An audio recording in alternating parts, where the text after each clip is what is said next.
हम 3-4 स्टेप में अब अपने ऑपरेटिंग एक्टिविटी के फॉर्मेट को कंप्लीट करेंगे, तोड़ तोड़ के समझाएंगे आपको पूरा फॉर्मेट, ताकि आपको अच्छे से लर्न हो सके।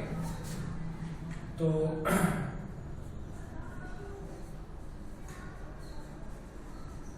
एक प्रॉफिट एंड लॉस अकाउंट होता है, सबको पता है कि यहाँ प्रॉफिट कैलकुलेट करके दी गई, बिजनेस का रिजल्ट बताएगा प्रॉफिट या लॉस।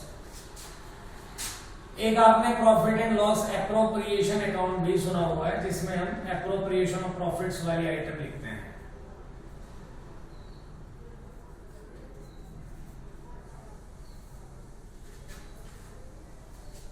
उसके बाद हम बनाते हैं बैलेंस शीट।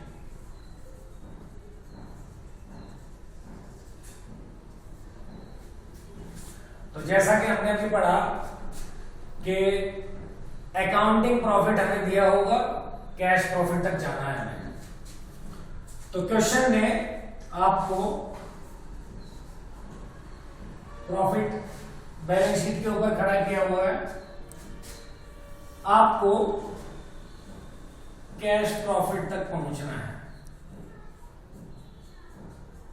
ऐसे प्रॉफिट तक जो कैश भी अफेक्ट कर रहा हो। तो अगर हम सीधे चले थे तो पहले हमने ये अकाउंट बनाया था जिसका नेट रिजल्ट नेट प्रॉफिट आ गया होगा सपोज। फिर ये नेट प्रॉफिट हम लेके चले गए होंगे एप्रोप्रिएशंस में। कुछ एप्रोप्रिएशंस की आइटम हमने यहां पे माइनस की होंगी,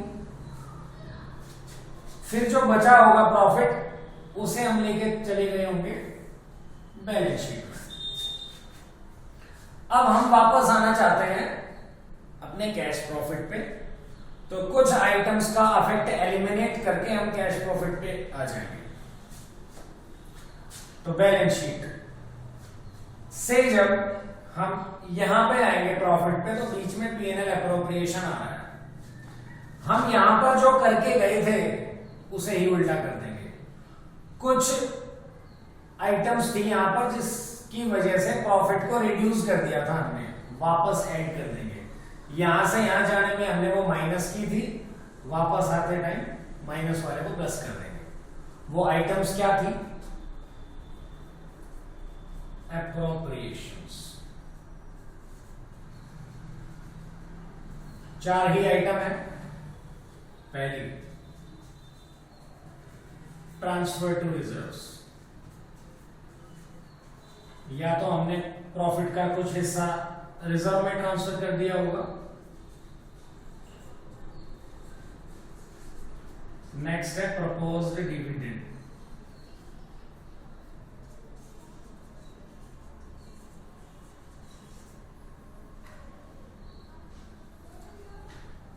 नेक्स्ट है प्रोविजन फॉर टैक्स।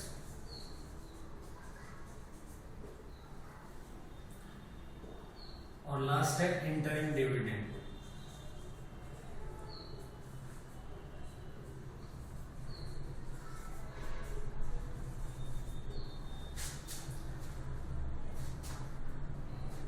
ये 4 आइटम्स में आपने प्रॉफिट का कुछ हिस्सा साइड में किया होगा, बचा हुआ प्रॉफिट आपने बैलेंस शीट में लिख दिया होगा। अब हम वापस आ रहे हैं तो इन्हीं 4 आइटम्स को ऐड बैक करके वापस आ जाएंगे। तो हमारा पहला स्टेप है add back appropriations items.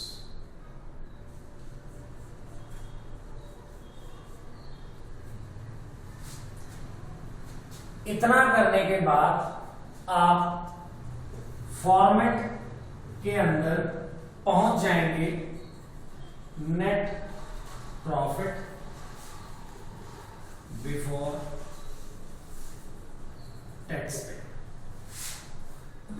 Before tax क्यों लिख रहा हूं मैं? क्योंकि आपने टैक्स का इफेक्ट एलिमिनेट कर दिया, वापस ऐड कर दिया। नेक्स्ट एक आइटम है, यहीं पे एडलेस करते हैं उसको, एक्स्ट्रा ऑर्डिनरी आइटम। मैं यहां पे लिख रहा हूं उसको एक्स्ट्रा ऑर्डिनरी आइटम्स।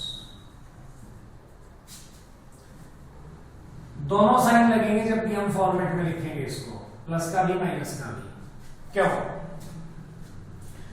अगर ये एक्स्ट्रा ऑर्डिनरी आइटम कोई इनकम है तो पैसा आया होगा, बट हमें इसका इफेक्ट हटाना है क्योंकि हम ऑपरेटिंग नेचर के कैश तक पहुंचना चाहते हैं पहले, तो माइनस कर देंगे। अगर ये एक्स्ट्रा ऑर्डिनरी आइटम कोई एक्सपेंस है तो पहले पैसा चला गया होगा, बट हमें ऑपरेटिंग नेचर के कैश पे पहुंचना है तो वापस ऐड कर लेंगे इसको। अगर ये आइटम कोई इनकम है तो ऐड हो रखी होगी, माइनस कर देंगे। अगर ये आइटम कोई एक्सपेंस है तो माइनस हो रखा होगा, ऐड कर देंगे। एक्स्ट्रा ऑर्डिनरी आइटम का इफेक्ट भी कैंसिल करना है हमें। उसके बाद हम पहुंच जाएंगे नेट प्रॉफिट बिफोर टैक्स पे। उसके बाद देखिए हम आ गए नेट प्रॉफिट पे। अब कुछ एक्सपेंसेस का जिक्र करना है हमें।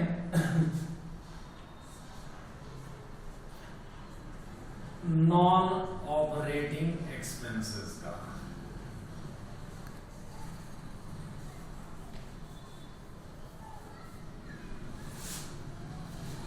हमने बताया कि हम ऑपरेटिंग एक्टिविटी पढ़ रहे हैं तो हम उन्हीं आइटम्स का जिक्र करेंगे जो ऑपरेटिंग नेचर की ही है। इसलिए अगर कोई एक्सपेंसेस नॉन ऑपरेटिंग नेचर के उस प्रॉफिट में इंक्लूड थे अकाउंटिंग प्रॉफिट में, उनका इफेक्ट एलिमिनेट करके हम ऑपरेटिंग नेचर वाले प्रॉफिट पे पहुंच जाएंगे। जनरली 3 एक्सपेंसेस मैं लिखूंगा। Loss on sale of fixed assets and investments.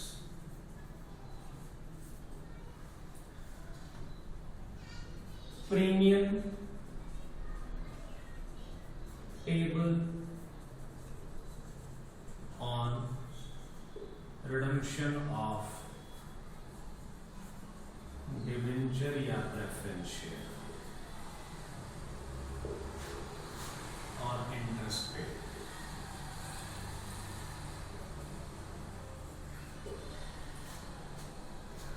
Loss on sale of fixed assets and investment, ये इन्वेस्टिंग एक्टिविटी का पार्ट होना चाहिए।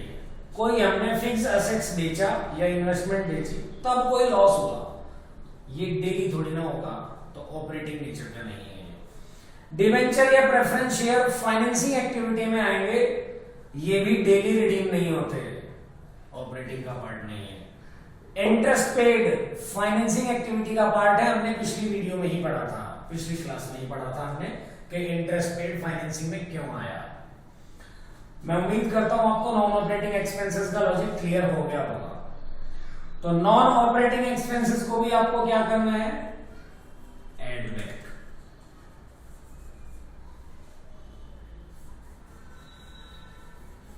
क्यों ऐड बैक किया है हमने, क्योंकि हम इफेक्ट एलिमिनेट करना चाहते हैं।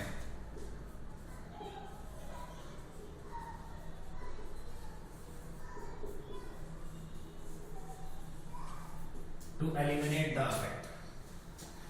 इसी तरह अगर नॉन ऑपरेटिंग एक्सपेंसेस हमने हटा दिए हैं तो नॉन ऑपरेटिंग इनकम्स भी तो हो सकती है क्वेश्चन में।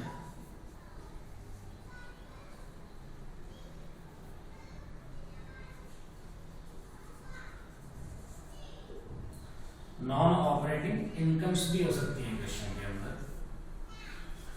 तो सिंपल, अगर loss on sale of fixed assets है तो नुकसान है, माइनस था ऐड कर दिया। गेन ऑन सेल हो तो वो नॉन ऑपरेटिंग इनकम हो जाएगी। Gain on sale of fixed assets या इन्वेस्टमेंट।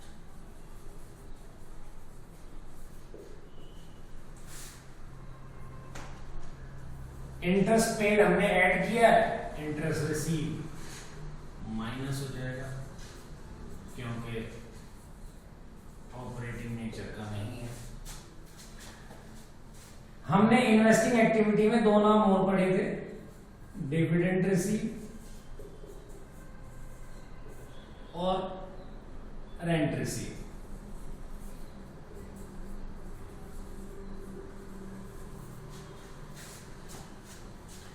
ये दोनों भी ऑपरेटिंग नेचर्स की इनकम नहीं है, हमने इन्वेस्टिंग में पढ़ी थी ये। तो ये भी अगर प्रॉफिट्स में इंक्लूड है अकाउंटिंग प्रॉफिट में, तो इनका फैक्टर ही कैंसिल कर देंगे। अफेक्ट कैंसिल कर देंगे मतलब लेस कर देंगे।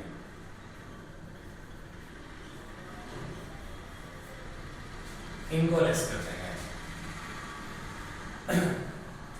अब इंपॉर्टेंट पॉइंट, कुछ स्टूडेंट्स को लगता है कि टीचर इस तरीके से एक्सप्लेन कर रहा है कि लॉस ऑन सेल अगर एक्सपेंस के तौर पे हमने वापस ऐड किया था तो गेन ऑन सेल माइनस कर दिया, इंटरेस्ट पेड अगर हमने ऐड किया था तो इंटरेस्ट रिसीव भी माइनस कर दिया।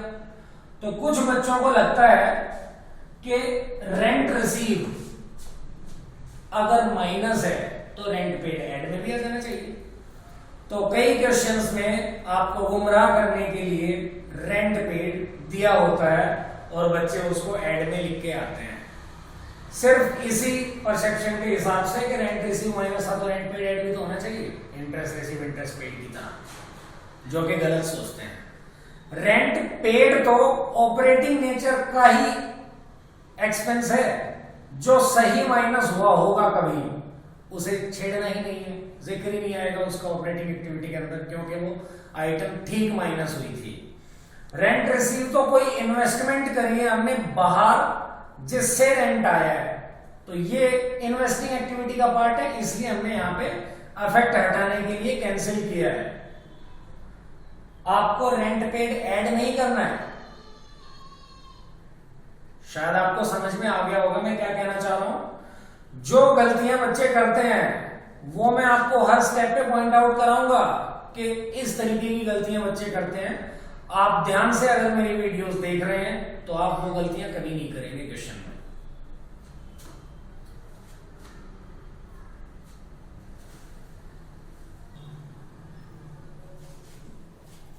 हमने दो स्टेप पढ़ लिए फॉर्मेट को तोड़ के, एक एप्रोप्रिएशन का, एक एक्सपेंस एंड इनकम का।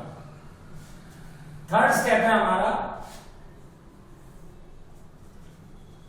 Non cash item.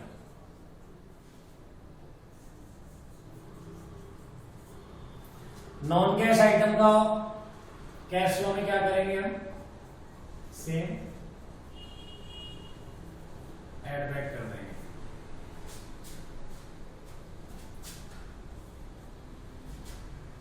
Depreciation,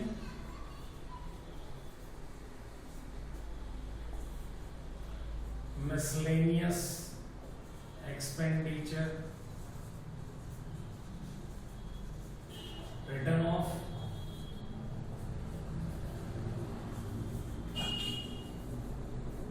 intangible asset return of.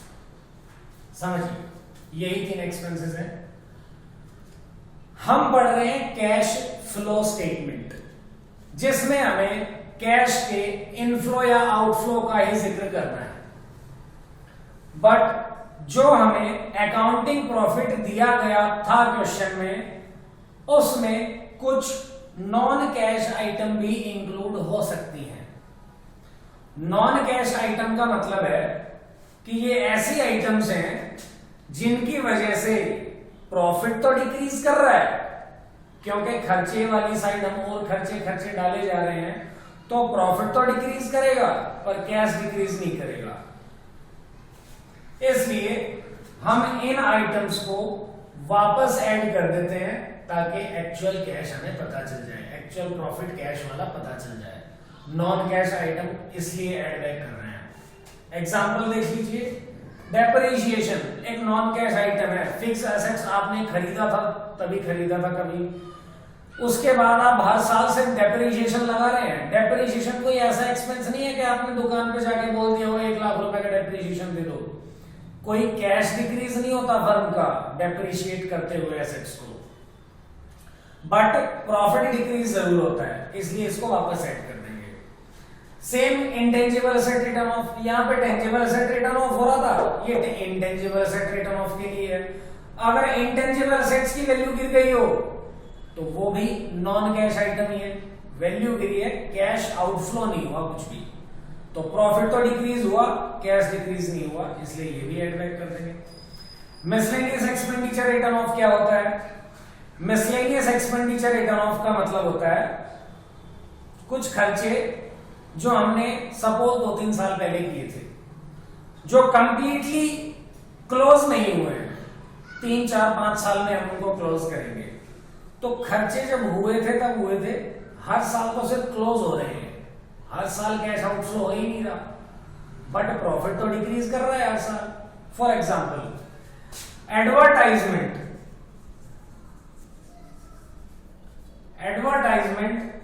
एक डेफर्ड रेवेन्यू एक्सपेंडिचर है, जो मिसलेनियस एक्सपेंडिचर के अंदर ही आएगा। एडवर्टाइजमेंट में आपने सपोज 10 लाख रुपीस खर्च किए और आपको लगा कि ये एक्सपेंस मेरे को 5 साल तक बेनिफिट देगा, तो हर साल हम 2 लाख रुपए ही क्लोज करते हैं। तो 10 लाख रुपए एक बार 5 साल पहले खर्च हुआ था, हर साल तो 2 लाख रुपए खर्च हो ही नहीं रहा, बट हर साल 2 लाख रुपए से प्रॉफिट तो डिक्रीज कर रहा है ना, इसलिए इसको भी वापस ऐड कर देंगे। क्या क्या एग्जांपल हो सकते हैं मिसलेनियस एक्सपेंडिचर के? एक हमने बताया deferred revenue expenditure, preliminary expenses return of, discount on issue of debentures, underwriting commission, share issue expense. Preliminary का मतलब होता है पहले के, इनकॉर्पोरेशन से पहले के जो खर्चे होते हैं उन्हें हम प्रीलिमिनरी बोलते हैं। आई होप आपको नॉन कैश आइटम वाला लॉजिक भी समझ में आ गया होगा कि क्यों हम एड बैक करते हैं नॉन कैश आइटम्स को। अब हमारा लास्ट पॉइंट है वर्किंग कैपिटल का इफेक्ट।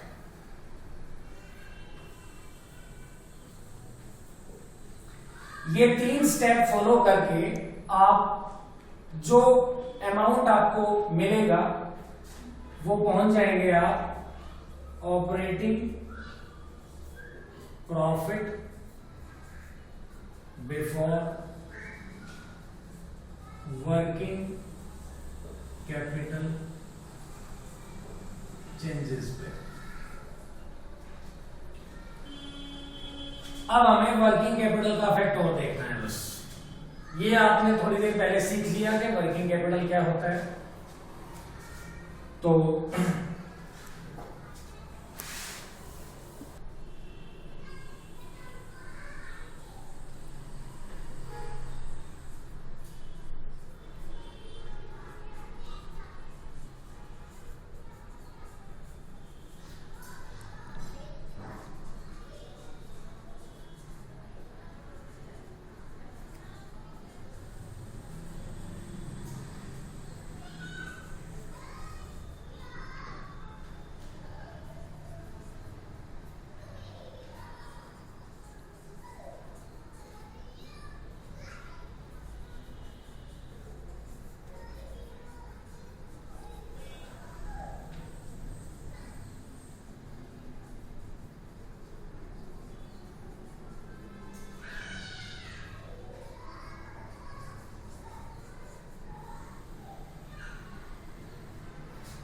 हम करंट एसेट्स अगर डिक्रीज हो रहे हो हमारे को लेस कर देंगे, सॉरी ऐड कर देंगे। करंट लायबिलिटीज इंक्रीज हो रही हो तो ऐड कर देंगे, इसका ऑपोजिट हम माइनस कर देंगे। करंट एसेट्स अगर इंक्रीज हो रहे हो तो लेस, लायबिलिटीज डिक्रीज हो रही हो तो लेस। अब ये भी आपको याद नहीं करना है, समझाएंगे आपको कि क्यों करंट एसेट्स या लायबिलिटीज ऐड लेस हो रही है, क्यों decrease of current assets he add हो रहा है, ये समझ लिए एक एग्जांपल से। हमने सपोज सामान खरीदा है 2 लाख रुपीस,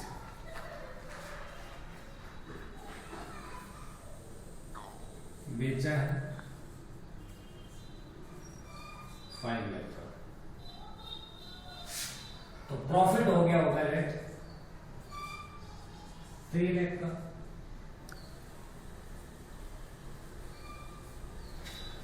अगर दोनों ही काम परचेज भी और सेल्स भी हमने टोटली कैश में किए हैं तो प्रॉफिट भी हमें कैश में ही मिला होगा। अगर दोनों ही काम हमने कैश में किए हैं तो प्रॉफिट भी हमें कैश में ही मिल गया होगा। एक सिचुएशन डालते हैं, ये जो 2 लाख रुपए हैं इसमें से 1.5 लाख रुपए की जो परचेज है वो कैश में है, 50,000 का परचेज जो है वो क्रेडिट पे है। ऐसे ही 5 लाख रुपीज की जो सेल है उसमें से 4 लाख रुपीज की सेल कैश में है, 1 लाख रुपीज की सेल क्रेडिट पे है। समझ गए? अगर हमने क्रेडिट पे सामान बेचा तो क्या कैश आया? अगर हमने क्रेडिट पे सामान बेचा तो क्रेडिट पे जब हम सामान बेचते हैं तो डेटर्स अराइज हो जाते हैं, और डेटर्स कौन होते हैं? Current assets. करंट असेट्स जैसे ही बढ़े तो कैश डाउन रह गया। क्यों डाउन रह गया? जहां 5 लाख रुपए पूरे आ जाने थे वहां 4 ही आए, उधार की सेल की वजह से 1 लाख रुपए कैश कमी तो आया। इसलिए देखो करंट असेट्स का जो इंक्रीज है वो हमने लेस में लिखा हुआ है, क्योंकि increase in current assets cash को ही तो बढ़ने ही दे रहा है। ऑपोजिट सीखते हैं, कभी ना कभी ये डेटर्स पैसा तो देंगे, तो जब भी ये डेटर्स पैसा देंगे उस टाइम पे डेटर्स डिक्रीज कर जाएंगे, मतलब करंट एसेट्स डिक्रीज कर जाएंगे। तो करंट एसेट्स जब डिक्रीज कर जाएंगे तभी तो कैश इंक्रीज होगा हमारा। देखिए हमने क्या लिखा हुआ है, करंट एसेट्स अगर डिक्रीज कर जाए तो ऐड ही हो रहा है। ऐड हो रहा है मतलब कैश इंक्रीज कर रहा है। ऐसे लायबिलिटीज के बारे में समझ लेते हैं। जब हमने उधार पे सामान खरीदा 50,000 रुपए का तो हमें पैसे देने नहीं पड़े, मतलब हमारा कैश डिक्रीज नहीं हुआ। तो उधार पे सामान खरीदने से क्रेडिटर अराइज होते हैं और क्रेडिटर करंट लायबिलिटी होते हैं। तो करंट लायबिलिटी जैसे ही इंक्रीज हुई हमारा कैश डिक्रीज नहीं हुआ, इंक्रीज ही रहा। तो करंट लायबिलिटी जब इंक्रीज होती है तो कैश भी इंक्रीज ही रहता है। देखिए हमने ऐड में ही लिखा है। ऐसे ही ऑपोजिट, कभी ना कभी हम इन क्रेडिटर्स के पैसे चुकाएंगे, तो क्रेडिटर्स के पैसे जब चुकाएंगे तो क्रेडिटर डिक्रीज कर जाएंगे, क्योंकि हम पेमेंट दे देंगे उनकी। तो जैसे ही पेमेंट देंगे क्रेडिटर डिक्रीज करेगा तो कैश भी तो डिक्रीज ही करेगा, पैसे देंगे तो। करंट लायबिलिटी जब डिक्रीज हो तो हमने लेस में लिखा है, क्योंकि कैश डिक्रीज ही करेगी। इतना मैं उम्मीद करता हूं आपको ये 4th पॉइंट जो वर्किंग कैपिटल वाला पॉइंट है हमारा, ये समझ आया होगा। इतना करने के बाद आप पहुंच जाएंगे cash generated from operating activity. अब जो पैसा आपने ऑपरेटिंग नेचर की एक्टिविटीज से कमाया है उस पैसे पे आप टैक्स भी तो देंगे, और टैक्स जब आप पे करेंगे तो टैक्स कैश का आउटफ्लो होगा, इसलिए टैक्स पेड हम बाद में माइनस कर देंगे। अब last but not the least, extra ordinary item का अफेक्ट करके खत्म हो जाएगा।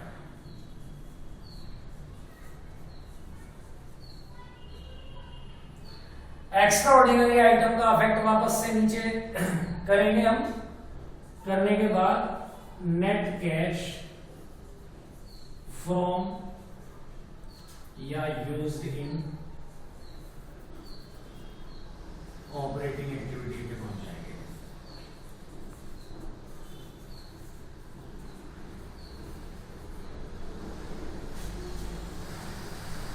जैसा हमने इन्वेस्टिंग और फाइनेंसिंग में बताया है कि अगर आंसर आपकी एक्टिविटी का प्लस में आ रहा हो तो net cash from operating activity लिख देंगे, अगर आपका आंसर माइनस में आ रहा है तो net cash used in operating activity लिख देंगे आप। एक्स्ट्रा ऑर्डिनरी आइटम का क्या लॉजिक है? यहां पर हमने आपसे ऑपरेटिंग एक्टिविटी के मीनिंग में पढ़ाया है the activities which are neither investing nor financing are also called operating. तो जब हम स्टार्टिंग में एक्स्ट्रा ऑर्डिनरी आइटम ऊपर लिख के आए थे, वहां पे हमने उसका इफेक्ट हटाया था। क्यों हटाया था? क्योंकि हम सबसे पहले ऑपरेटिंग नेचर के कैश पे पहुंचना चाहते हैं, इसलिए नॉन ऑपरेटिंग सब कुछ हटा देंगे। तो अगर कोई एक्स्ट्रा ऑर्डिनरी आइटम इनकम थी तो ऊपर हमने वहां पे माइनस कर लिया था उसको, नीचे उसको वापस ऐड कर देंगे। क्यों? मीनिंग की वजह से। And the activities which are neither investing nor financing are also called. ये एक्स्ट्रा ऑर्डिनरी आइटम ना तो इन्वेस्टिंग एक्टिविटी है ना फाइनेंसिंग एक्टिविटी है ये ऑपरेटिंग भी नहीं, बट कैश का इनफ्लो या आउटफ्लो तो हुआ ही है इसकी वजह से, तो कहीं ना कहीं तो आनी चाहिए, इसलिए इसको लास्ट में लिख देंगे ऑपरेटिंग एक्टिविटी में। मैं उम्मीद करता हूं कि आपको अच्छे से क्लियर हुआ हो हमारा ऑपरेटिंग एक्टिविटी का, काफी डिटेल करके समझाया आपसे। अगर वीडियो अच्छी लगी हो तो लाइक शेयर एंड सब्सक्राइब, और अगर आपका कोई सजेशन है, कुछ चेंजेस चाहते हैं आप, तो प्लीज हमें कमेंट बॉक्स में बताएं। Thank you.